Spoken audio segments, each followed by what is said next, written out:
Welcome to our weekly HDI local chapters live stream show. Our show is brought to you by Robert Half Technology. They help companies build, deploy, and operate technology in this digital world. And they do it by placing highly skilled people on either a contract basis, a project basis, or even a full-time permanent basis. So if you're looking for great candidates or you're somebody that's looking for a great company to work for, make sure you go to roberthalf.com/technology and check out their hiring and career insights area.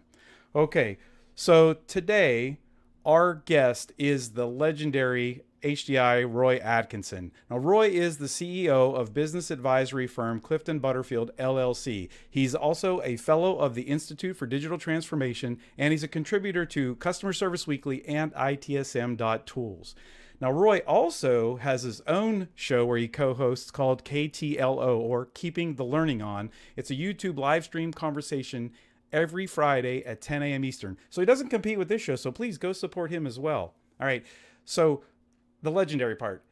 Roy is an HDI top 25 thought leader for 2021, and he's always been, for my opinion, but he's also the recipient of the 2019 HDI Lifetime Achievement Award, and he's a member of the HDI Hall of Fame. Hall of Fame. Sorry about that, Roy. So welcome to the show, Roy. Don't go crash and burn in flames here. Hall of Flames. Yeah, that's good. I like it. I like the Hall of Flames. So today our episode is going to be on communication in the modern workforce. So Roy, I got to ask you, what does this mean? All this noise that I'm hearing now that I'm working remote and not dealing with people like in my office. What does all this mean? It's amazing how connected we all are, but we're connected in a different way from the way we used to be. A lot of times we were connected in person, somebody sitting at the cube next to you or across the hallway or wherever. Now we're connected electronically, and that really changes the way that we should be communicating. And I think we have to ask the question, are we over communicating?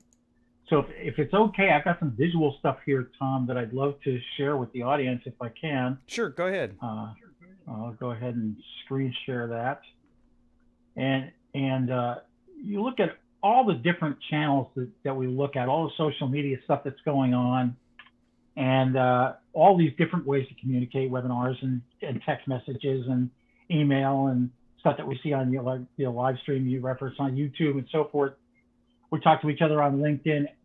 We're looking at this stuff all the time, but that's basically our lives.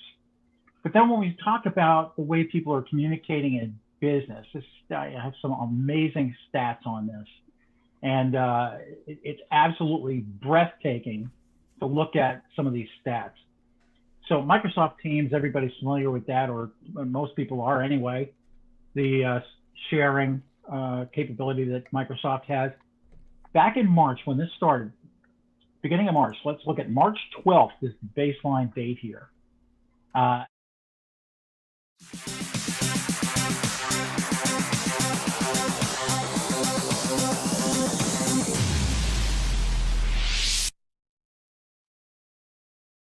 Later, it was up to 2.7 billion meeting minutes per day. It is absolutely astounding how rapidly people jumped on that bandwagon, and everybody's meeting on Teams and everybody's conducting meetings and sharing stuff and having water cooler channels and communication channels and everything else. And of course, it's not only Microsoft Teams, it's also Zoom. And there's 300 million Zoom meeting participants per day. Roughly the entire population of the United States is on Zoom every day. Unbelievable how much time we're spending on these video connections. And we have to start thinking about whether or not that's appropriate and whether it's a good idea, because there's lots of different ways to communicate, right? We have lots of channel options. Is it just too much information now because we're all working from home or remotely away from offices or from some other locations? We're working from anywhere. And are we just creating communication overload? So let's look at a couple of different ways we communicate. Synchronous and asynchronous. Synchronous just means we both have to be on at the same time, like you and I are right now. Asynchronous means we don't have to be on at the same time. And I think a lot of times we're putting things into synchronous communication that could very well be in asynchronous. Whether they happen to like email or not, there's lots of other ways to do this as well. I don't know about you, but when I send a text to somebody, I don't necessarily expect an immediate response. I expect it to be fairly quick, but not immediate. But on the other hand, if I call somebody on the phone, it doesn't work right unless they're connected at the same time. A FaceTime call doesn't work unless both people are on the line at the same time. I mean, it's voicemail, but that's not a real connection, right? You're leaving a message. Right. Zoom and Teams meetings, again, both ends have to be on at the same time. And then there's live streaming, which is pretty cool. But then at least with the live streaming stuff, like we were talking about YouTube, after the live streaming is done, it's preserved. You can go back and watch it and listen to it from that standpoint. But asynchronous communication, where you have on-demand video, social media stuff, chatter back and forth, whatever, doesn't require people to be on at the same time. And I would really suggest, especially managers, if you're having team meetings and so forth on video, does everybody have to have their camera on? You know, do you really need that? And especially in the case of folks in different time zones. Be respectful of their time. You know, if your meeting is at 9:30 Eastern, that means it's 6:30 in the morning on the West Coast.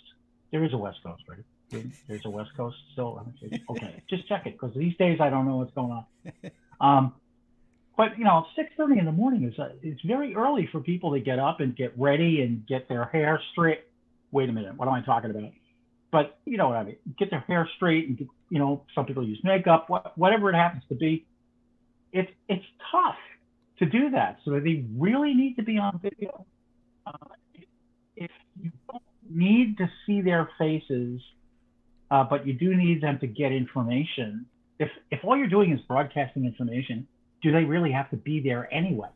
Couldn't you record a video and send it out over channels? Or you know, email. This meeting could have been an email, right? You've seen that. So there's lots of different ways to communicate, and I think that maybe we're over communicating in a lot of ways. So I guess my big suggestion here is just to connect with respect. Think about what's going on the other end of that connection, and respect the time that they are spending with you. Respect the channel that you have. If you need video and you want video, great, it's there. It's available. You can use it. There's lots of different tools.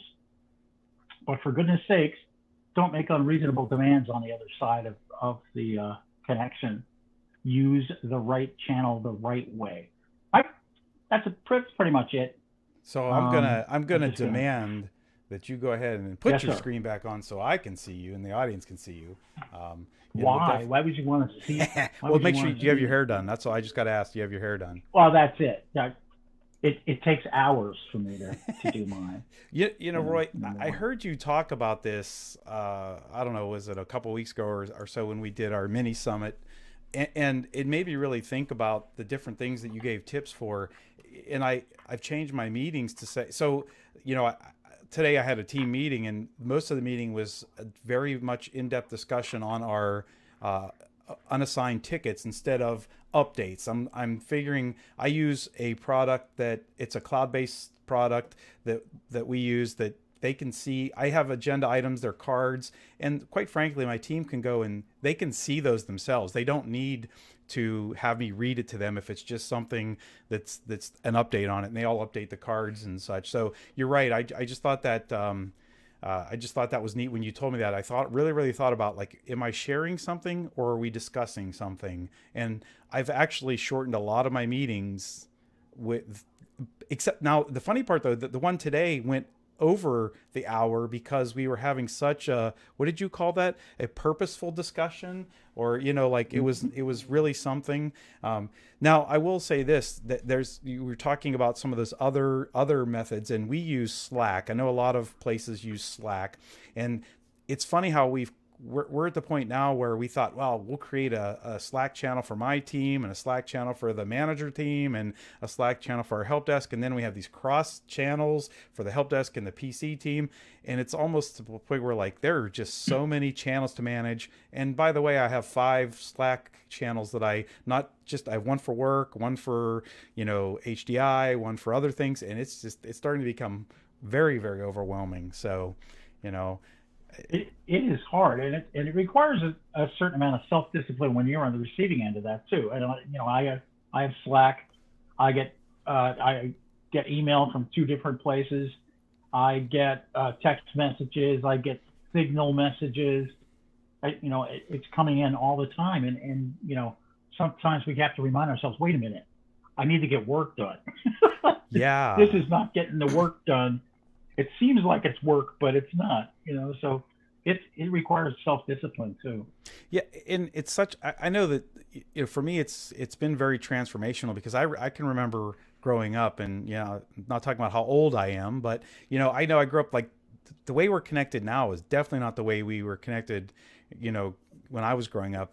We didn't have the internet like we do now and all these social medias. And so it can be a bit overwhelming, I guess, if you're really not used to it. And that brings a point, like what you were saying about, some of the connect with respect is to understand who you're connecting with and what they're used to and what they are. Today I was working with somebody where I work, and they were complaining that my texts wouldn't pick up the phone and call them. And my texts are from the generation where this thing here, they sometimes forget that it can call, and they do the texting and the chatting and the emailing. And so I have to remind them who they're connecting with. So. Yeah. I love people, by the way, I'll just get this little comment in. I love people, by the way, who say, I don't talk over voice. I don't do that. I always text. Alexa, could you? That's true. Hello. Very true. Very true. So, I'm trying to think of what I had. I had a question about, are there any other tips that you want to give us for like things to watch out for, or, so we don't go too much over the top or, in a certain direction? Well, let's think through the video side of things a little bit more. And I said, it may not be necessary to have video on.